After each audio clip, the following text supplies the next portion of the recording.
ठिकाने के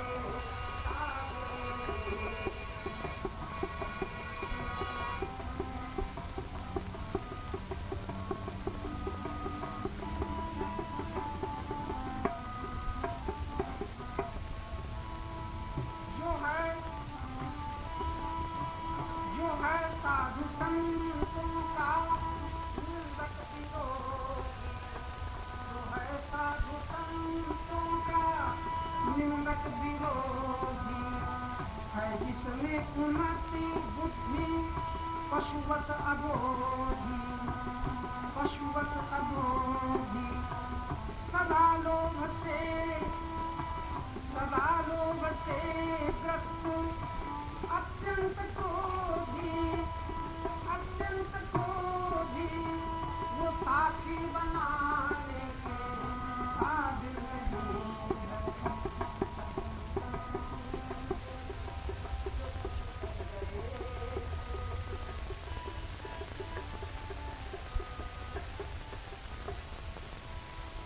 जो हो आदती दुर्व्यसनी विलासी, जहाँ इंद्रियों की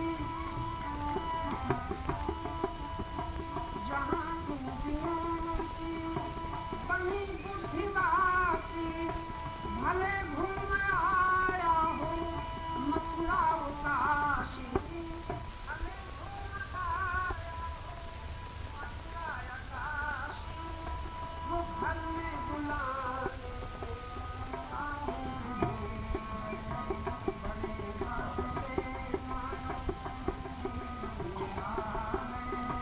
निरर्थक बिताने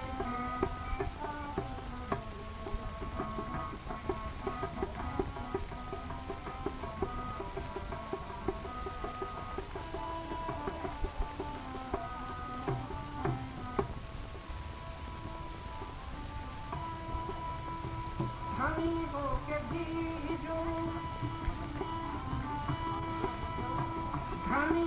के भी जो नहीं दान देता, धनी हो के भी जो नहीं दान देता, जो निज गुरुजनों को नहीं मान देता, जो सेवा भजन में नहीं ध्यान देता, जो सेवा भजन में नहीं ध्यान देता, वो सम्मान पाने के काबिल नहीं। बड़े भाग्य से ऐसा अवसर मिला है।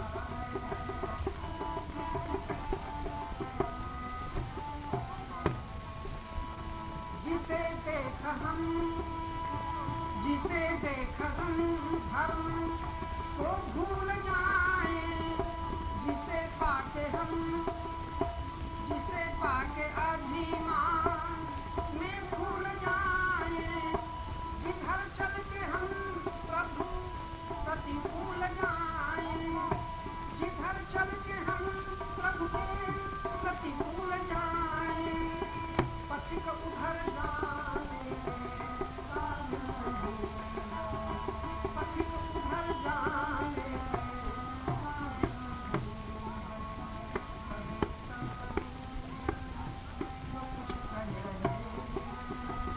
चर्चा भुलाने के बड़े भाग्य से ऐसा जीवन मिला है। निरर्थक बिताने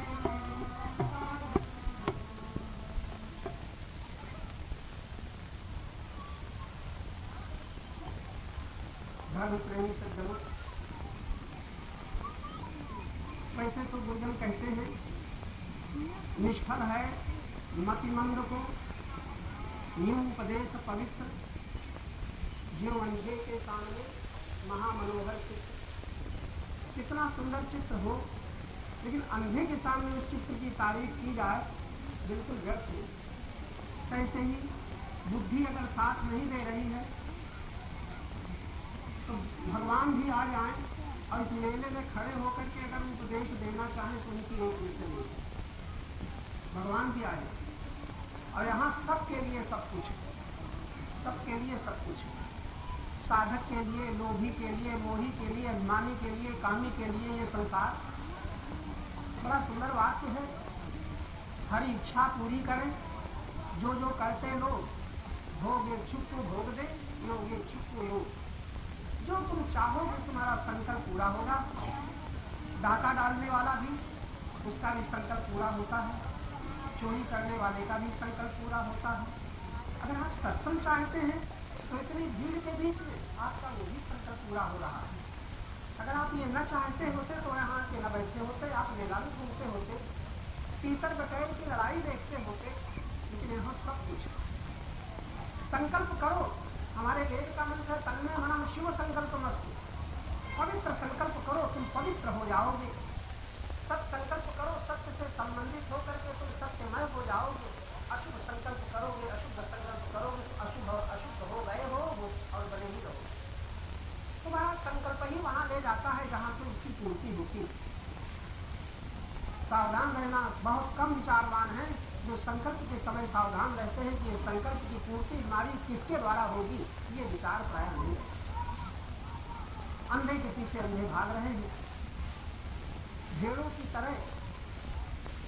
जैसे भेड़ के पीछे भेड़ चलती, वो जहां गिरेगी तहां सब गिरेगा। आज संसार के इसी कटे भेड़िया भगवान, कोई नहीं रोक सकता उन्हें। आप बड़ी भीड़ को पार करके आप यहाँ आके बैठे हैं। मैं नहीं कहता हूँ वहां न जाना चाहिए, जाने वाले रुकेंगे नहीं, लेकिन आप यहाँ आ गए। कुछ मिनटों में आपने जीवन की बात सुनी। ऐसा कोई व्यक्ति नहीं जिसको जीवन प्रिय न। जीवन शब्द कह रहा हूँ, शरीर प्रिय तो पशुओं को भी, पक्षियों को भी, चींटी को भी, हाथी को। शरीर का मोह इसे नहीं है, लेकिन जीवन का अर्थ तो कोई विद्वान नहीं जानते। जीवन उसे कहते हैं जहां मृत्यु पहुंचती नहीं है। बड़ी विचित्र बात आप सुन रहे हैं। भले ही रामायण पढ़ता हो, भले ही गीता पढ़ता हो, मंदिरों में जाता हो, जीवन का ज्ञान जिसे हो जाएगा उसे मृत्यु का भय छूट जाएगा। आपसे संकेत है। अभी हमारे व्यास जी बड़ी सुंदर बातें आपको समझा रहे थे।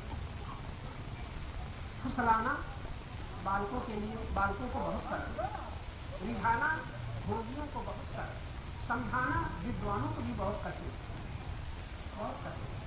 आज समझने की स्थिति में लाख लाख प्राणियों के बीच में बहुत कठिन। तुम बगैर लाखों के बीच 50 लाख, 60,000, 70 लाख, 80 लाख आदमी, बड़े बड़े पंडाल बने हुए थे, बड़े बड़े धुरंधर विद्वान महारथी उपदेश चल रहे थे। किसी की ताकत नहीं थी कि कुंभ में जाने वाले लोभियों को कोई उदार मोड़ दे, लोभ से मोड़ दे। उदार बने, उदारता दिखाई पड़ेगी। कुंभ में लोग दान करके दिखाई पड़ेंगे, इसकी कमी नहीं है, लेकिन वो दानी ही लोभी। पहले ही लालच हो जाता है, इतना देंगे तो बहुत मिलेगा। निहाई की चोरी करी, निहाई की चोरी करी, सूझी की है दान। आज ये दशा है दानियों की। निहाई की चोरी करी, सूझी दी है दान, और उचक उचक देखत फिर कितनी दूर दीवान। नहीं है तो बड़े बड़े मेलों में, कुंभ में जाने वाले इसी तरह के दानी। किसी को कुंभ में मुक्ति वाली मिलने वाली नहीं है। हमने भरी सभाओं में कहा, यहाँ कौन व्यक्ति ऐसा आया है जो लोभ छोड़ के आया हो? कौन व्यक्ति ऐसा आया है जो मुक्ति भक्ति चाहने आया हो? उत्तर नहीं है। हजारों आदमी सुन रहे। आप लोग भी कभी तीर्थों में गए होंगे। ऐसा कोई यहाँ तीर्थों में जाना, हरिद्वार, मथुरा, काशी, अयोध्या में जाने वाला यहाँ कोई ऐसा व्यक्ति है जो मुक्ति के लिए गया हो? जो हाथ डाल उसको हम पहचाने, मुक्ति के लिए गया हो, भक्ति के लिए गया हो। कोई कहेंगे हम शांति के लिए गए थे, वो भी मुश्किल। फिर धन कर पाओगे कि हम शांति के लिए गए। लालच बस गए थे, कुछ मिलेगा, फल मिलेगा, बड़ा फल मिलेगा, दर्शन का फल, परिक्रमा का फल, स्नान का फल। अगर ये विद्वान ब्राह्मण पंडित तुम्हें फल न दिखावें तो घर से निकलना मुश्किल। फल के लालच बस दुनिया दौड़ रही है। धर्म के नाम पर भी अगर धर्म क्रिया कुछ होती है तो फल के लालच। अगर आप भगवान की बात सुन लेना, आपको कभी जरूरत पड़े, भगवान कहते हैं काम क्रोध लोभ तीन नरक के द्वार हैं। गीता का वाक्य है, भगवान कृष्ण ने कहा काम क्रोध लोभ कहाँ के द्वार हैं? नरक के द्वार। और ये छोटे द्वार में एक आदमी जा सकता है कि भीड़ है? संकीर्ण द्वार नहीं है, ये पतले द्वार नहीं है, बड़े बड़े फाटक है जहाँ मोटरें भी अब जाने लगते हैं, बड़ी बड़ी थोड़े प्रेम गली है कि साकरी, वहां तो कबीर साहब कहते हैं बड़ी सकरी गली है, अकेला आदमी जा सकता है। लेकिन नरक के द्वार में सकरा होता तो काम ही नहीं चलता।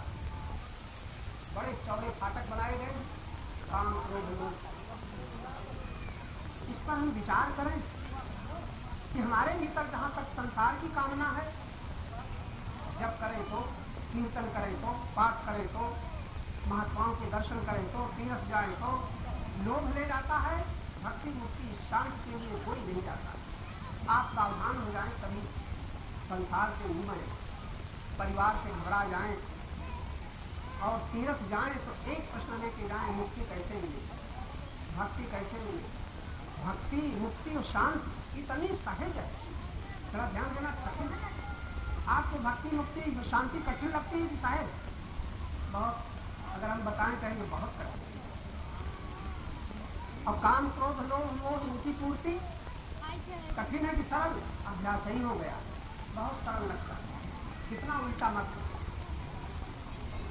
कभी जरूरत पड़े और पड़ेगी, क्योंकि आप जहां हैं वहां रह न पाएंगे और जो आपके पास है उसे रख न पाएंगे। चाहे किसी की ताकत रह पाओ रख पाओ, चाहे जितना बल हो, चाहे जितना अधिकार हो, चाहे जितनी ऊंची डिग्री हो, चाहे जितना ऊंचा पद हो, जो आपको मिला है वो आप रख न पाओगे और जहां हो वहां रह न पाओगे। इतना तो समझ में आ ही रहा होगा। अब आपकी तैयारी क्या है? सदा बना रहे और हम भी सदा बने रहे, यही नियत है। रामायण पढ़ने वाले, पाठ करने वाले, गीता पढ़ने वाले, नाम जप करने वाले, भगवान को मानने वाले, तीर्थों में जाने वाले, जरा होश में आकर के सोचें तुम चाहते क्या हो। एक बात का उत्तर सब लोग दे दो कि तुम भगवान को चाहते हो कि भगवान से चाहते हो। है कोई जो भगवान को चाहता हो? कम से कम बूढ़ा आदमी तो कही दे, जिसके आगे पीछे कोई नहीं है, धक्के लग रहे हैं, नाती पोते फटकार रहे हैं, वो तो कही देगी कम से कम भगवान को चाहते हैं। कोई ऐसा? बहुत मुश्किल है। डर रहे होगी, हाथ उठाने का ही खरीयत न हो जाए। भगवान को चाहने वाला लाखों में कोई एक निकलना मुश्किल है। भगवान से चाहने वाले करोड़ों लोग। तो भगवान से चाहता है वो भगवान का भक्त। भगवान को चाहता है उसको संसार रोक नहीं सकता। पदार्थ को चाहने वाला परमात्मा को पा ही नहीं सकता। परमात्मा को चाहने वाला पदार्थों का मोही, व्यक्तियों का लोभी, व्यक्तियों का मोही, पदार्थों का लोभी, पद का अभिमानी रह ही नहीं सकता। कौन? जो भगवान को चाहे। हमारे बाबा कितने भक्त हैं, इतनी दूर प्रणाम करने आए। क्यों आए? प्रणाम करने का बड़ा फल होता है, बड़ा फल होता है। अगर लालच न होता तो इतनी दूर भीड़ को पार करके तखत पर चढ़ करके इतनी दूर ना। आपसे इशारा, हम लोग जितने धर्म के नाम पर कर्म करते हैं, विवेक नहीं, करने की आदत है लेकिन विवेक नहीं। राम धनुष तोड़ने जाते हैं, बड़ी लंबी भीड़ है, बड़ी लंबी सभा है, गुरु भक्त हैं, लेकिन प्रणाम धनुष तोड़ने के पहले प्रणाम करने के लिए स्थान छोड़ करके गुरु महाराज के सिंहासन में जाते हैं। गुरु ही प्रणाम मन ही मन की, जहाँ जैसा समाज, जहाँ जैसी सभा हो, जहाँ जैसा। ये विवेक नहीं है हम लोगों को। छोटे छोटे कर्मों में रामायण के पाठ पर पाठ किए जा रहे हैं, अखंड पाठ किए जा रहे हैं, माइक लगा करके पड़ोसियों को सोने नहीं देते। पड़ोसी लोग सोचते हैं क्या बताऊं, रात में नींद आना मुश्किल है। वो कहते हैं बड़ा फल मिलेगा और सारा गांव तर जाएगा। घर तरा नहीं, घर का कल्याण हुआ नहीं, घर में रामायण भरी नहीं और पड़ोसियों का कल्याण हो जाएगा। कितनी गलत करनी। आप समझदार हो, कभी माइक लगा करके पाठ न करना और पाठ जरूर करना, समझ में आ जाएगा। माइक लगाने वाला घोर अभिमानी है, वो दिखाना चाहता है मैं भक्त हूँ, प्रदर्शन कर रहा है कि लोग जाने कि हम रामायण का पाठ करते हैं, कितने भक्त, कल्पना कर रहा है कल्याण होगा, अपना कल्याण हुआ नहीं, सुनने वालों का कल्याण हो जाए। समझदार लोग रामायण अवश्य पढ़े, परिवार मिलकर के पढ़े। कम वक्त लोग जिनके पास समय नहीं है वो 24 घंटे ही रामायण एक बार समाप्त करते हैं। कम वक्त गाली में समझ लेना, जिनके पास वक्त नहीं है 24 घंटे में पढ़ने शायद कोई चौपाई भीतर बैठ जाए, अवश्य पढ़ो, लेकिन प्रदर्शन मत करो, साधन का दिखावा मत करो, ये माइक लगा लगा करके अहंकार को पुष्ट मत करो, कोई फल न होगा और अपराध होगा। रामायण में कहीं नहीं लिखा कि अखंड पाठ करो, भाई हम ये हमारे व्यास लोग बता दें, कहीं लिखा है अखंड पाठ करो। ये हम लोगों ने गढ़ लिया, धर्म को तोड़ मरोड़ करके क्या बना लिया, शास्त्रों को तोड़ मरोड़ करके अपने व्योत करके बाजार की दुकान से थान लावे और अपने व्योत का कपड़ा काट काट करके बनावे। कैसे हम रामायण, गीता और भागवत और वेद शास्त्र के अपने अनुकूल अर्थ लगा लगा करके गढ़ लिए। हम आपको केवल सावधान करने आए हैं, उपदेश नहीं है। आप जो कर रहे हैं उसी में हम सावधान कर रहे हैं। मुझे इससे मतलब नहीं कि तुम हिंदू हो या मुसलमान हो, कम से कम तुम इंसान की शक्ल में मानो की आकृति में हो। आकृति हमारी ये चर्चा किसी पक्ष को लेकर के नहीं, चाहे हिंदू हो, चाहे मुसलमान हो, चाहे ईसाई हो, चाहे यहूदी हो, चाहे चमार हो, चाहे ब्राह्मण हो, चाहे सन्यासी हो। परमात्मा की कौन जाति है बताओगे कोई? तुम्हारे कृष्ण ने अपनी कौन सी जाति बताई? ब्राह्मण की, क्षत्रिय की, यादव। राम ने अपनी कौन जाति बताई? तुम्हारे लिए भले कह दो क्षत्रिय, लेकिन राम जब अपने स्वरूप में आ जाएंगे, परमात्मा की कोई जाति नहीं कि है। परमात्मा की प्रकृति किसी का पक्ष नहीं लेती है। भगवान की प्रकृति की नदी शेर की, गऊ की प्यास बुझाएगी, शेर की नहीं। उसका जल, प्रकृति का जल, प्रकृति का सूर्य, प्रकृति के तारे, प्रकृति की हवाएं किसी का पक्ष लेती? हम लोगों ने ये गढ़ लिया। कुछ इशारे हैं आपसे, एक संक्षेप। रामायण की चर्चा कर रही, रामायण पढ़ने वाले आज चाहे माताएं हो, देवियां हो, आप लोग एक मंत्र अगर रामायण का तुम साल भर में उसको अपने भीतर भर लो, साल भर में अभ्यास करके रोज याद कर लो, तुम्हारे पाप समाप्त हो जाएंगे, तुम्हारे बंधनों का अंत होने लग जाएगा। एक चौपाई, दूसरी न पढ़ना, पढ़ना खूब, लेकिन एक चौपाई का अभ्यास करना साल में। वो क्या है? किसी को सुखदाता न मान लेना, वरना रामायण नहीं पचेगी। चाहे 1000 पाठ करो, जहां तुमने सुखदाता माना, अब तुम दोष से बच ही नहीं सकते, अब तुम बंधन से बच ही नहीं सकते, अब तुम्हारी मुक्ति कहीं हो ही नहीं सकती अगर तुमने किसी को सुखदाता मान लिया। और सुखदाता मानोगे तो दुखदाता मानना ही पड़ेगा। सुख देने वाला मानने वाला दुख देने वाले से बच ही नहीं सकता। मेरा एक छोटा सा मंत्र मैं कह रहा हूँ, साल भर कोई अभ्यास करे, देवरानी जेठानी, सास बहू, ननंद भौजाई, पति पत्नी, भाई भाई, आपके परिवार में जितने झगड़े होते हैं किसी को दुखदाता मान करके होते ही नहीं होते। भाई भाई में मुकदमे चलते हैं, पति पत्नी लड़ते हैं, भाई बहन बहन लड़ती है, ब्राह्मण क्षत्रिय शूद्र वैश्य, हिंदू मुसलमान, जिसको देखो सारे झगड़े का कारण एकमात्र है ये, हमें इसके कारण हम बड़े दुखी हैं। तो भाई समझ आ रहा है कि आप किसी को दुख देने वाला न मानो फिर देख, लेकिन कैसे द्वेष करोगे, कैसे घृणा करोगे, कैसे नहीं आता है उसकी ओर तवज्जो नहीं करनी चाहिए। ये मुझसे होना चाहिए और इसी गली से लेकर होंगे दूसरी से उसको ये काम औरतों का चालू करे, उसको लड़ और पीछे दूसरा उसमें यह था कि तब औरतों के लिए क्या क्या किया जाए उसको बताए कि मैंने थोड़ा सा बता दिया, वो आपको बदलना चाहता तो मैंने तो पहले तो ये कि वो जितनी सेविका है उनको सेवा में सीखती है। बहुत सेविका हमको अब तक देहातों में से नहीं मिली और देहातों में से अगर कोई मिल गई है दैव व्यवसाय दर्शन करो, कृष्ण के दर्शन करो, 1000 मंदिरों की परिक्रमा करो, तुम्हारा दुख कोई भगवान मिटा नहीं सकता। क्या ख्याल है आप लोगों का? सोच करके बताओ। भगवान राम, भगवान कृष्ण भी दोष के रहते दुखों का अंत नहीं कर पाए, अपने सामने रहने वाले भक्तों का मिटा नहीं पाए, सुख दे पाए, रक्षा की संकटों से, बंधनों से, लेकिन दुख मिटाने का कोई उपाय भगवान के पास न था। अगर था तो यही क्या था, राग द्वेष युक्त राग द्वेष से रहित होकर के संसार में रहना सीख लो। भगवान कृष्ण कहते हैं तुम्हें संसार में कोई दुख न दिखाए। आप सबकी नियत यही है, आप धन क्यों चाहते हो कि दुख से बच जाए? परिवार का सहारा क्यों लेते हो? दुख से बच जाए। पति पत्नी का सहारा, पत्नी पति का सहारा क्यों लेती है? हमारे जीवन में दुख ना आए। ऐसा कोई प्रमाण आपके पास है किसी के सहारे, किसी का सहारा लेकर के कोई दुखों का अंत कर सका हो? इतना हाथ उठा लो। पत्नी कह दे, पति कह दे, पिता कह दे, पुत्र कह दे, प्रधानमंत्री कह दे, चपरासी कह दे, यहाँ तक कि साधु सन्यासी भी बता दें, अगर वो संसार में किसी वस्तु व्यक्ति का अवस्था परिस्थिति का सहारा ले रहे हैं, वियोग का दुख होगा ही, हानि का दुख होगा ही, अपमान का दुख होगा ही, अभाव का दुख होगा ही। तुम जपा करो राम नाम, आपके दुख नहीं मिटेंगे। और राम की बात अगर मान लो, संत की बात मान लो, तो तुम्हारे संसार में तुम्हें कोई दुख देने वाला होगा नहीं। याद रखना, राग के रहते द्वेष से कैसे बच पाओ? लोभ के रहते तुम हानि के दुख से कैसे बच पाओ? अभिमान के रहते अपमान के दुख से कैसे बच पाओ? मोह के रहते तुम वियोग के दुख से कैसे बच पाओगे? क्या उपाय है?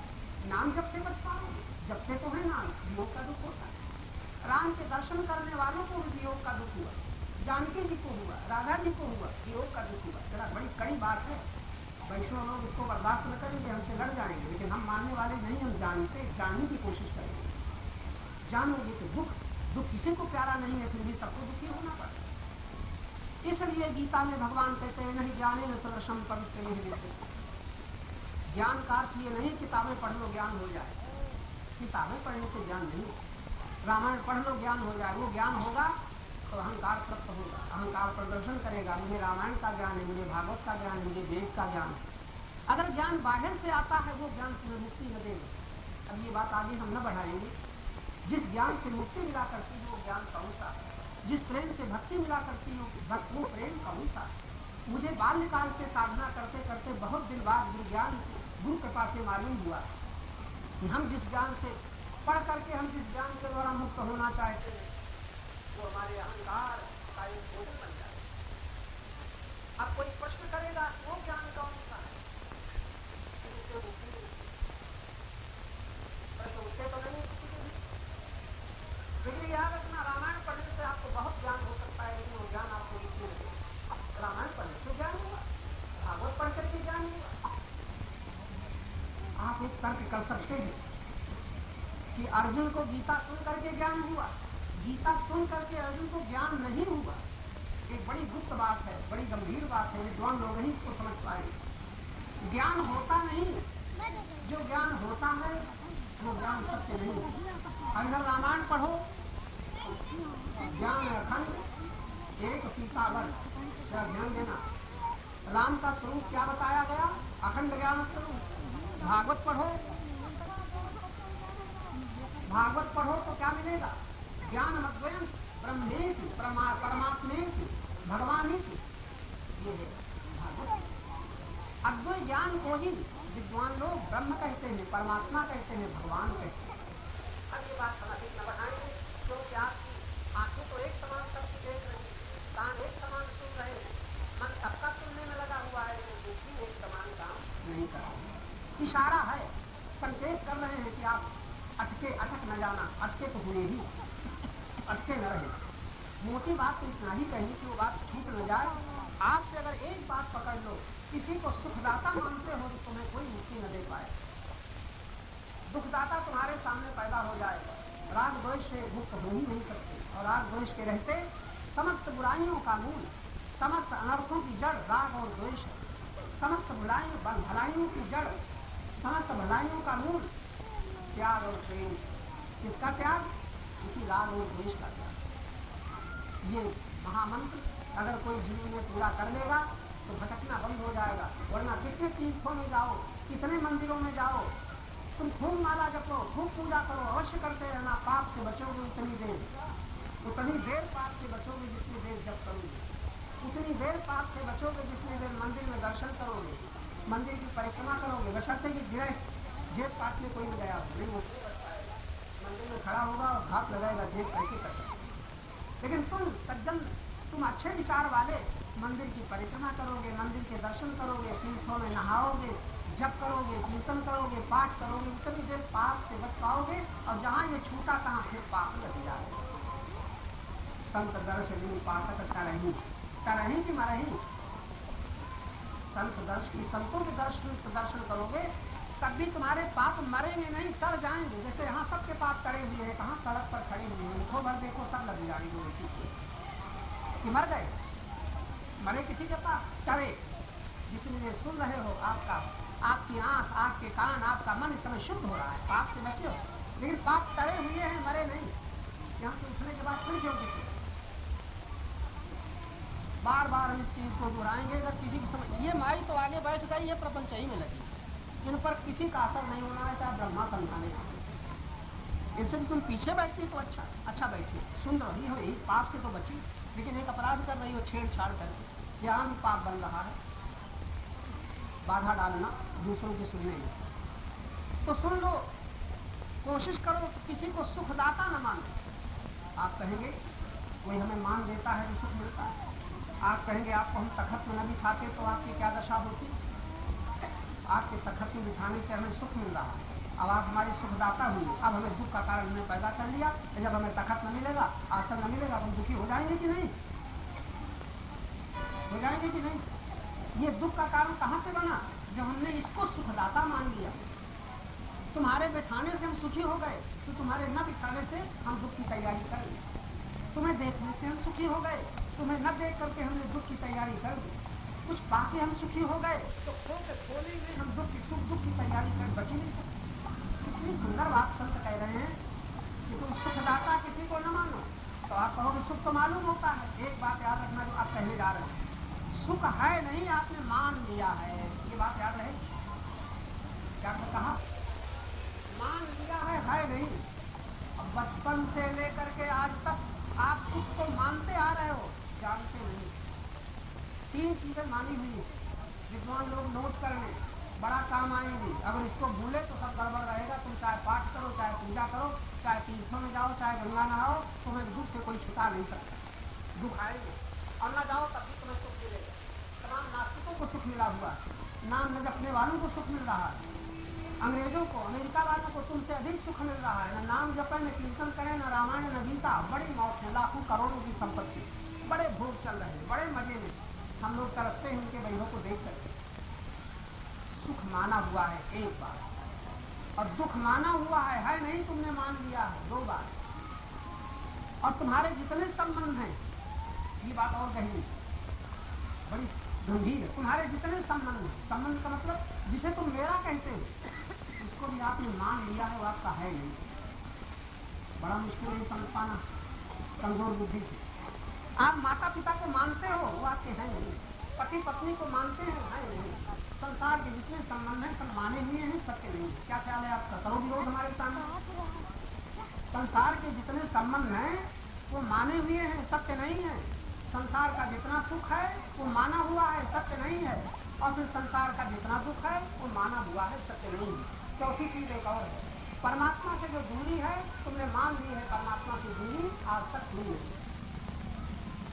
याद रहेंगी चारों बातें, कभी जरूरत पड़ेगी, अभी तो है नहीं, पड़ेगी। तो जहाँ हो रह न पाओगे और जो है उसे रख न पाओगे, तब क्या करोगे? तब याद आ जाएगा जो तुमने माना है सब झूठ। यहाँ तक तुम भगवान को मानते हो, ये भी गलत। तुम अपने को मानते हो, ये भी गलत। तुम जो हो वो तो जानते नहीं, वो जो नहीं हो वो अपने को मानते हो। कितनी भूल कर रहे हो, चाहे तुम्हारी डिग्री कितनी ऊंची, चाहे तुम वेद के जानने वाले हो। अगर तुम मानते हो कि मैं ये हूँ, ये मेरा है, इससे बढ़ करके संसार में कोई बंधन का द्वार नहीं, सुख का द्वार नहीं। क्या जहाँ मैं कहा किसी से मिल करके और मेरा कहा